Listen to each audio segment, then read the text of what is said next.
Hi, I'm Brenda from the Avant Garden Shop, and welcome to another episode of The Garden Gate. Today I'm here with Walter Wetje, who is an instructor at Trent University and a biologist. And we're going to talk a little bit about owls. I had a really nice owl in my backyard the other day, Walter. It was a beautiful barred owl. Oh, nice. What can you tell me about owls? Well, owls really depends. There's several species, and the most common ones we have here in the Peterborough area is the barred owl, which you saw, which is a medium-sized owl, big with very dark eyes, completely dark eyes. That's very important if you want to identify them. Right. And they're interesting because they tend to feed both at night and during the day.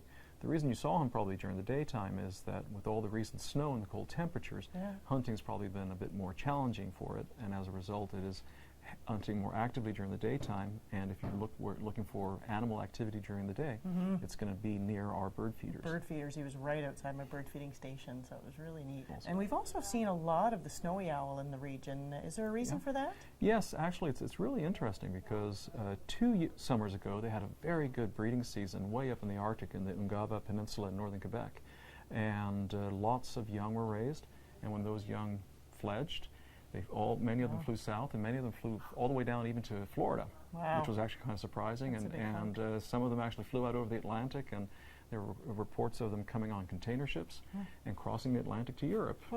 Poor little things. But the ones that survived the winter, and many of them did, since they survived the winter down here in southern Ontario, they flew back up to the Arctic and then came down again to us this fall, and we have birds that are spending the winter here that were here last winter. Wow.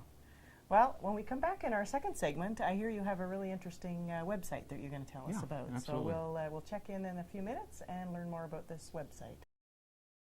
Hi, I'm Brenda from the Avant Garden Shop. Welcome back to the Garden Gate. I'm here with Walter, and we're talking about owls. So, Walter, in our first segment, we talked about the barred owl and the snowy owl, and you said you had a really interesting website for people to check out. Absolutely. There's a website called projectsnowstorm.org, and that came together last winter when all these snowy owls were coming to Canada and the U.S., and some researchers thought, wouldn't it be interesting to find out what these birds are doing while they're here and where they might be going come summer. So they captured several dozens of them, and they put these transmitters on that connect with cell phones, and then they called to the cell phone every few days and let you know where they were. And you can actually go to this website and look at maps of where these birds flew up. What's really exciting is that this past November, December, some of those birds came back, and obviously there aren't any cell phones up in Nunavut, cell phone towers up in Nunavut, but when they came back into Ontario, they then started downloading all this information, and the researchers have found out that these birds were floating on ice floes out in Hudson Bay and going all the way up, even to Baffin Island. It's been really interesting. Really neat. Yeah. So what's that website again? Project Snowstorm, all one word, .org. .org. I'm going to check that out, and I hope that you'll check that out too. And thanks, Walter, for joining me, and we'll see you next time on The Garden Gate.